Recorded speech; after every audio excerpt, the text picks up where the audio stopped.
Good evening बच्चों। आज हम फिन्स, जिसको एक्सटेंडेड सरफेसेस बोलते हैं, उसका वीडियो लेक्चर लेकर के उपस्थित हुए हैं। तो स्क्रीन पे आपको एक फिन्स से रिलेटेड एक न्यूमेरिकल जो है आपको दिख रहा है। हम इस न्यूमेरिकल प्रॉब्लम को सॉल्व करेंगे, लेकिन इसके पहले हम जो है फिन्स के बारे में बात करेंगे कि फिन्स क्या होती हैं, इनका एप्लीकेशन कहाँ होता है, कितने प्रकार की होती हैं, और इसके बाद इस न्यूमेरिकल को सॉल्व करेंगे। बच्चों, आपको बता दूं मैं कि ये जो टॉपिक है ये हीट एंड मास ट्रांसफ़र का टॉपिक है, और ये कंडक्शन और कन्वेक्शन जो हीट ट्रांसफ़र मोड है उस पर बेस्ड है। ये परीक्षा की दृष्टि से बहुत महत्वपूर्ण है, और साथ में जो है इंजीनियरिंग का, चूँकि ये मैकेनिकल का कोर सब्जेक्ट है, तो विशेषकर मैकेनिकल इंजीनियरिंग स्टूडेंट्स के लिए तो ये बहुत ही ज्ञानवर्धक है। तो चलिए इस समय गंवाए हम लोग शुरू करते हैं। तो मैं Ashok Kumar Sharma, formerly assistant professor KCA नाटी engineering college Banda and formerly assistant professor Mahatma Gandhi Gramodaya Vishwavidyalaya Chitrakoot, आप सभी लोगों के बीच में उपस्थित हूँ।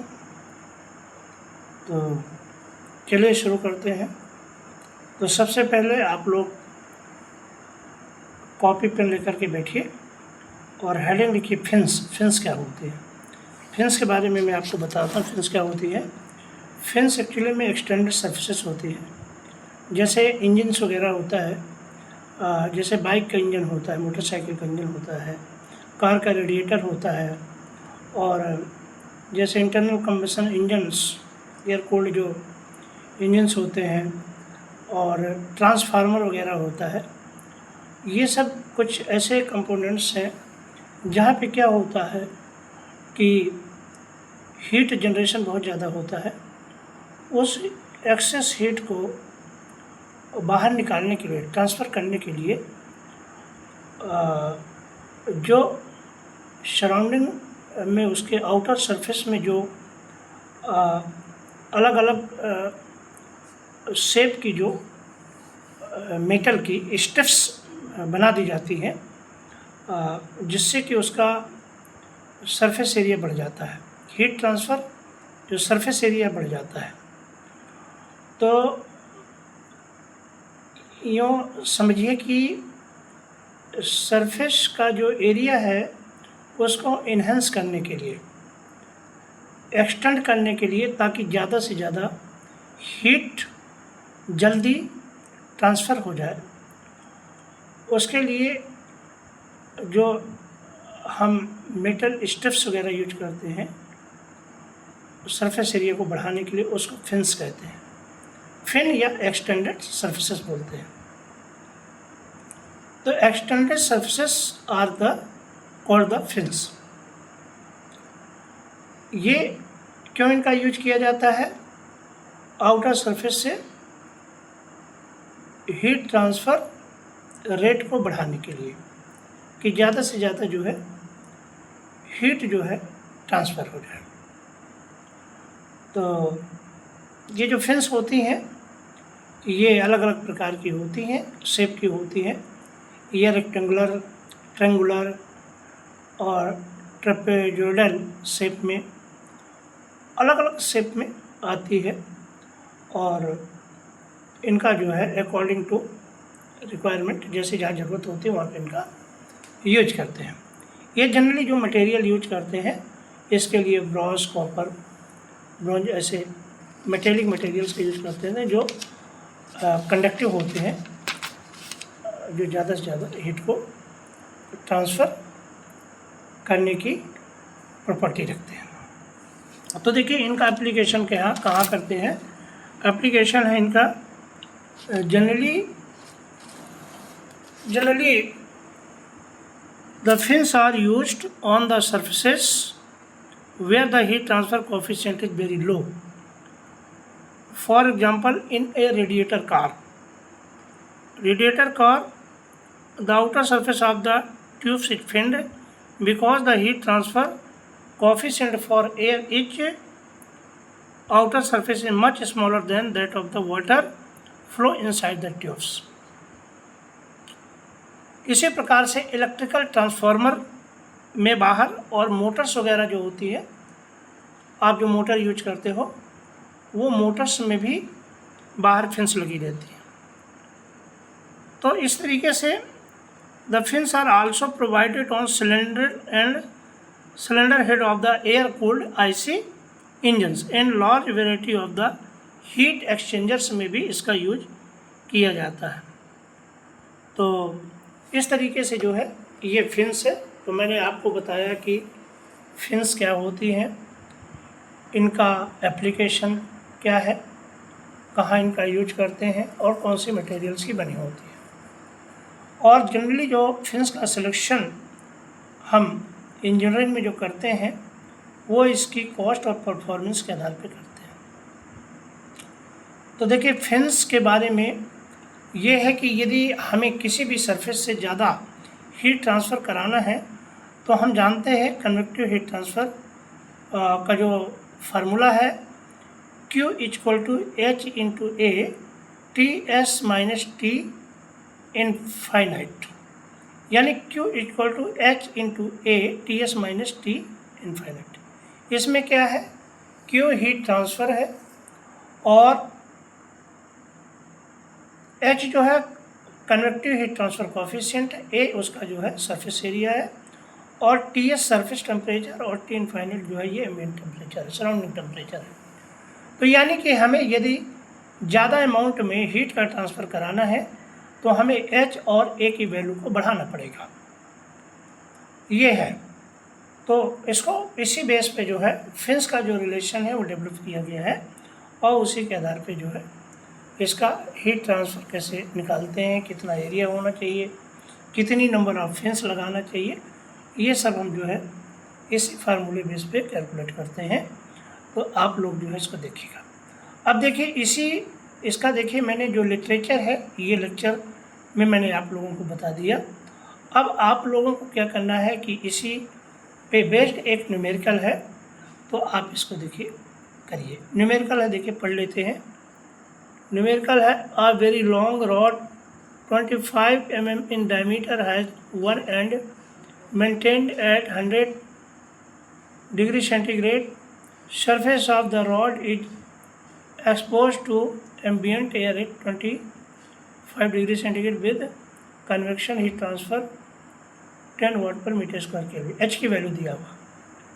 फिर इसके बाद इसमें इस क्वेश्चन में जो है फिर इसके बाद पूछ रहा है क्या, इसमें फाइंड आउट क्या करना है, what are the heat losses from the rods constructed of pure copper. इसकी थर्मल कंडक्टिविटी के की वैल्यू दिया हुआ है, कॉपर की जो फिन्स है 398 वाट पर metre kelvin and stainless steel के लिए की वैल्यू 14 वाट पर मीटर केल्विन दिया हुआ है। दूसरा पॉइंट इसमें है कि estimate how long the rod must be to considered infinite.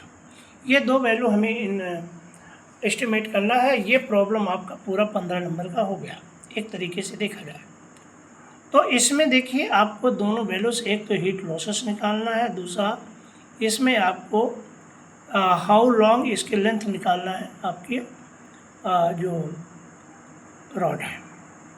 तो चलिए करते हैं। देखिए तो इसमें कुछ एजम्पशंस है, देखिए एजम्पशंस माने गए हैं, इसमें लिखा है एजम्पशंस लेते हैं। A steady state one dimensional conduction along the rod होना चाहिए, कांस्टेंट प्रॉपर्टीज रहना चाहिए, नो इंटरनल हीट जनरेशन होना चाहिए और infinite long fin. Infinite long fin के लिए ये है कि 1 एंड तो इसका एक फिक्स है, दूसरा जो है काफ़ी लंबाई तक है, पता नहीं है, ऐसा मान लेते हैं, काफ़ी लॉन्ग फिन उसको बोलते हैं। तो एक टेम्परेचर तो हो जाएगा इसका टी नॉट सरफेस का स्टार्टिंग का, और लास्ट का हो जाएगा टी इनफाइनाइट, ये हो जाएगा। तो ये फिन इसमें मान लेते हैं इनफाइनाइट लॉन्ग फिन है। तो देखिए इनफाइनाइट लॉन्ग फिन के लिए एक फार्मूला है, cube fin equal to √HPKAC और T nought minus T infinite. इसमें क्यूब फिन क्या होता है, फिन के द्वारा अमाउंट ऑफ हीट जितनी ट्रांसमिटेड होती है क्यूब फिन, एच जो है कन्वेक्टिव हीट ट्रांसफर कोफिशिएंट है, ये नोट कर लीजिए जो बता रहा हूँ मैं। पी इक्वल टू क्या है, इसका पेरीमीटर है ऑफ द पूरा फिन का, के थर्मल कंडक्टिविटी है मटेरियल की, ए सी क्रॉस सेक्शनल एरिया है जिससे हीट का ट्रांसफ़र होना है सब। टी नॉट इसका टेम्परेचर है एंड का, और टी इनफाइनाइट इसका जो है एम्बियंट टेम्परेचर है। ये जो इसमें यूजुअल डेटा यूज किए गए हैं ये इनका मीनिंग है। तो इसमें P की वैल्यू निकालते हैं, perimeter equal to pi into D, ये डायमीटर ऑफ द, ये आपका हो गया जो फिन जिस पे लगी हुई है, डी सर्कुलर है तो ये अब देख लीजिए इसमें डायमीटर दिया हुआ है, तो पाई इंटू डी से पेरीमीटर निकाल लेते हैं। डी की वैल्यू इसमें दिया हुआ है 25, प्रॉब्लम में दी है 25, देखिए लिखा है a very long rod in 25 mm diameter, देखिए इसमें दिया हुआ है, ये सोल्यूशन के में गिवन, ये इसी तरीके लिखना है। Long circular rods of copper steel के D equal to 25, H equal to दिया 10 वाट पर metre square kelvin, T naught दिया हुआ है 100 डिग्री सेंटीग्रेड, और एच के सी यू कापर के लिए 398 वाट पर मीटर केल्विन दिया हुआ है, टी इनफाइनाइट 25 डिग्री सेंटीग्रेड, और के स्टील के लिए 14 वाट पर मीटर केल्विन। इसके बाद ये टू फाइंड करना है हीट लॉस, और दूसरा high long rod must be due to infinite. ये जो है आपको सब दिया हुआ, ऐसे लिखना है प्रॉब्लम को सॉल्व करने के लिए। इसके बाद इस फार्मूले से और पी की वैल्यू पेरीमीटर निकाल लीजिए, इसके बाद ए सी क्रॉस सेक्शनल एरिया निकाल लीजिए, क्रॉस सेक्शनल एरिया हो जाएगा π/4 डी स्क्वायर। डी की वैल्यू पुट कर दीजिए और ये ए सी निकाल लीजिए। एच की वैल्यू, के की वैल्यू देखिए दिया हुआ है।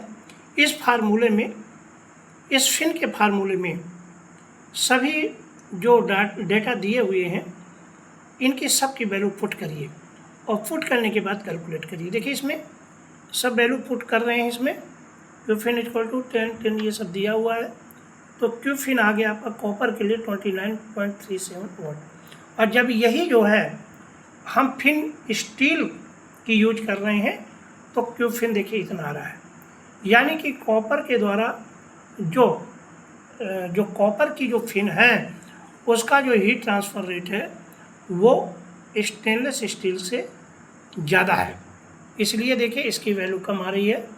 इसलिए रिमार्क लिखा the copper fin transfer more heat than steel fin of the same size, यानी कि अलग अलग यदि हमें हीट ट्रांसफ़र रेट बहुत तेज़ी से कराना, कहीं ज़्यादा हीट ट्रांसफ़र रेट की ज़रूरत होती है, कहीं कम रहती है, तो ज़्यादा जहाँ करना है वहाँ ज़्यादा कंडक्टर मटेरियल जो हीट को ज़्यादा ट्रांसफ़र कर सकता है उसका यूज करते हैं, और जहाँ कम की ज़रूरत होती है कम यूज करते हैं। तो देखिए ये न्यूमेरिकल प्रॉब्लम जो है बहुत ही इंटरेस्टिंग है, बहुत ही महत्वपूर्ण है। इसमें दिखाया गया है कि जब हम फिन्स मटेरियल कॉपर और स्टेनलेस स्टील का अलग अलग यूज करते हैं तो हीट ट्रांसफ़र जो रेट है उसकी वैल्यूज़ में अंतर आ जाता है। तो इस तरीके से इस प्रॉब्लम को देखिए सॉल्व किया गया है। सभी बच्चे इसको सॉल्व करिए। ये सभी बच्चे महात्मा गांधी ग्रामोदय विश्वविद्यालय जो चित्रकूट के बच्चे हैं करें, राजीव गांधी प्रौद्योगिकी विश्वविद्यालय के बच्चे भी कर सकते हैं, और ATTU Abdul Kalam technical university में भी HMT में ये फिन है, मैंने बच्चों को पढ़ाया हुआ है ATTU के बच्चों को। तो इस प्रॉब्लम को करें, और मैंने फिन्स के बारे में बताया, उसके टाइप्स के बारे में बताया, फिन्स मटेरियल के बारे में बताया, उसके कुछ डायग्राम्स आप लोग बना लीजिएगा, और इस पे बेस्ड ये जो न्यूमेरिकल है इसको ज़रूर कर लीजिएगा, बहुत ही इम्पोर्टेंट न्यूमेरिकल है। ये जो है ऐसे न्यूमेरिकल्स कई बार जो है परीक्षाओं में पूछे जाते हैं। और देखिए ये पंजाब यूनिवर्सिटी में ये नवंबर 2003 में ऐसा प्रॉब्लम पूछा भी गया, और भी कई जगह पूछा गया है। यहाँ पर एक ही यूनिवर्सिटी का दिया हुआ, ऐसे प्रॉब्लम्स कई जगह पूछे जाते हैं, केवल इसका डेटा बदल दिया जाता है, जो न्यूमेरिकल वैल्यू चेंज कर देते हैं, बाकी प्रोसीजर यही रहती है। तो यदि लॉन्ग इनफाइनाइट फिन के लिए प्रॉब्लम आता है तो निश्चित रूप से ऐसे ही फार्मूलों का यूज करके और जो वैल्यूज़ दी हुई है उनको पुटअप करके और सही तरीके से कैलकुलेट करिए। निश्चित रूप से आप लोगों की प्रॉब्लम सॉल्व हो जाएगी। ये प्रॉब्लम्स आपकी, चूँकि इसमें दो चीज़ें पूछी गई हैं, तो निश्चित रूप से प्रॉब्लम आपकी 15 मार्क्स की बनती है। तो बच्चों इसको करिए और तैयार करिए, कंसेप्ट भी समझिए और इसकी प्रैक्टिस भी करिए। सभी बच्चे इसको करिए। यदि ये वीडियो लेक्चर आप सभी बच्चों को यदि समझ में आया हो, अच्छा लगा हो, तो निश्चित रूप से आप लोग इसको लाइक भी करिएगा, सब्सक्राइब करिएगा चैनल को, ताकि आगे जो इसी तरीके के इम्पोर्टेंट कुछ क्वेश्चंस हैं, जो टॉपिक्स हैं, उनको मैं आप लोगों तक पहुंचा सकूं। तो आप लोग इसको करिए, पढ़िए। इसी के साथ साथ हम अगले फिर इसी से रिलेटेड अगले टॉपिक पे मिलेंगे। तब तक के लिए बहुत बहुत धन्यवाद।